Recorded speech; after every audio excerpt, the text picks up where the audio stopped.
उत्तर प्रदेश में विधानसभा चुनाव 2027 में, लेकिन 2 साल पहले ही कांग्रेस ने चुनावी माहौल के लिए अपनी रणनीति की शुरुआत कर दी है। रणनीति क्या है?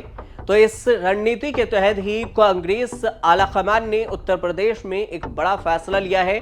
कांग्रेस अध्यक्ष मल्लिकार्जुन खड़गे ने उत्तर प्रदेश में कांग्रेस को नए सिरे से मजबूत करने के लिए बड़ा कदम उठाते हुए प्रदेश की सभी कमेटियों को तत्काल प्रभाव से भंग कर दिया है, डिसॉल्व कर दिया गया है।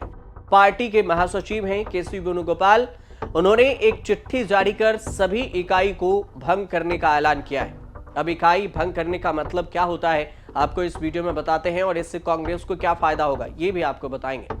पहले केसी वेणुगोपाल की ओर से जो चिट्ठी जारी की गई है, आदेश जारी किया गया है, उसके बारे में आपको बताते हैं। केसी वेणुगोपाल की तरफ से इससे संबंधित आदेश जारी करते हुए लेटर लिखा गया। उसमें उत्तर प्रदेश कांग्रेस कमेटी यूपीसीसी की सभी कमेटियां, उप कमेटियां और जिला स्तर की इकाइयों को तत्काल प्रभाव से भंग करने की बात कही गई है। इसके बाद सभी पुराने पदाधिकारी, कार्यकारी समिति के और सदस्य, विशेष प्रभाव वाले नेता और अब इन पदों पर नहीं काम करेंगे, नहीं रहेंगे। उन्होंने ये भी कहा है कि इन कमेटियों को गठन काफी पहले ही किया गया था, लेकिन अब प्रदेश में संगठन को मजबूत करने के लिए सभी कमेटियों का नए सिरे से गठन किया जाएगा। जब तक नई कमेटी का गठन नहीं होता है, तब तक संगठन के 46 प्रकोष्ठ और अन्य विभाग के अध्यक्ष कार्यवाहक के रूप में काम करेंगे। खड़गे के नेतृत्व में कांग्रेस पार्टी ने युवा और जमीनी स्तर के नेताओं को आगे लाने की कोशिश की है और कहा जा रहा है कि हो सकता है कि यही बड़ी वजह है कि खड़गे ने पूरे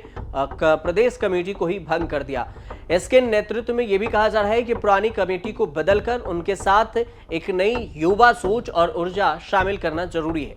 नई कमेटी के गठन में युवा होंगे, अनुभवी नेताओं को भी शामिल किया जाएगा और इससे संतुलित तालमेल बना रहेगा, जो कि राजनीतिक पहलुओं को अच्छे से समझे और फिर राज्य को कैसे राज्य में पार्टी के विकास हो, इस पर काम करे। कांग्रेस पार्टी के इस कदम को 2027 के विधानसभा चुनाव की तैयारियों से जोड़कर देखा जा रहा है, जिसके तहत पार्टी को एक बार फिर से जमीनी स्तर पर मजबूत किया जाना है। पिछले कुछ राज्यों में मिली करारी हार के बाद कांग्रेस अपनी नई रणनीति के तहत उत्तर प्रदेश जैसे बड़े राज्य में एक नई शुरुआत करना चाहती है।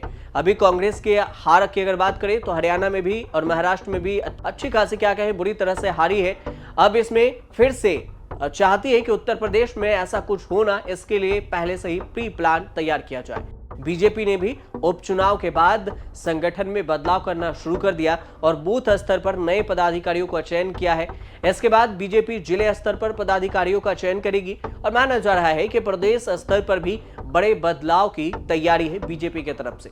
इसके अलावा समाजवादी पार्टी ने भी अपने संगठन में बदलाव कर सकती है और हाल ही में हुए उपचुनाव में जो हार मिली है, उसके बाद समाजवादी पार्टी इस पर मंथन कर रही है कि आखिर कहां चूक रह गई जिस वजह से हम हार गए।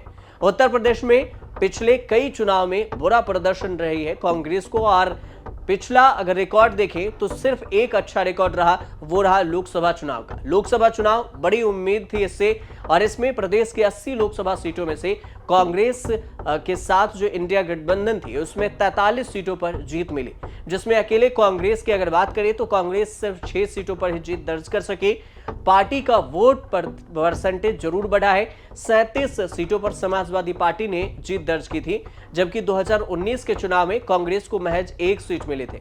2019 की तुलना में 2024 में जरूर अच्छा खासा प्रदर्शन रहा, लेकिन ऐसे में यह भी माना जा रहा है कि पार्टी आगामी विधानसभा चुनाव 2027 के लिए खुद को तैयार करने के लिए संगठनात्मक बदलाव करने जा रही है और इसी को देखकर पार्टी ने चुनाव से 2 साल पहले ही प्रदेश की सभी इकाइयों को भंग कर नए सिरे से गठन की तैयारी कर रही है। आप देखते रहिए न्यूज़ तक।